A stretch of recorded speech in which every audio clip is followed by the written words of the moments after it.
పేదరిక వృద్ధాప్యం. రచించింది డాక్టర్ రమ్య స్వరూప్.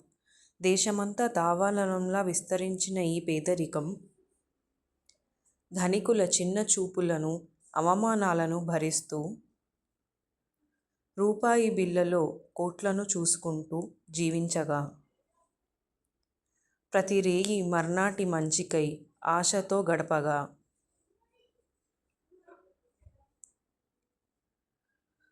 కుటుంబ పోషణయే భారముగా మారి, ఆకలి దప్పికలే సర్వము అయినటువంటి జీవనం,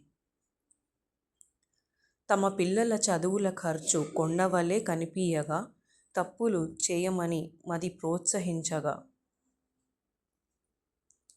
చెడు వ్యసనాల వలయంలో చిక్కుకున్న స్వేదాన్ని సునాయాసంగా ధారపోసి, కష్టార్జితమే కుటుంబపు ఊపిరై ఒక్కొక్క రూపాయిని గడించగా, జీవితపు మెట్లని ఒక్కొక్కటిగా ఎక్కి వృద్ధాప్యాన్ని చేరుకున్న మనసు, శరీరం ప్రతి పనికి, అవసరానికి నలుగును వృద్ధాప్యం.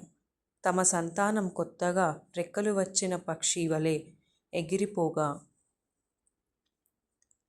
మిగిలిన తృణప్రాయంలో లభించే మిత జీతాలలో ఉన్న ఒంటరితనంలో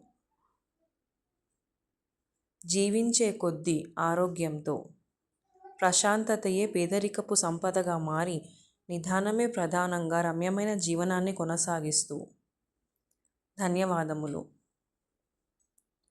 ఇలాంటి మరిన్ని వీడియోస్ కోసం సబ్స్క్రైబ్ చేయండి. రమ్యమైన రచనల సమాహారం.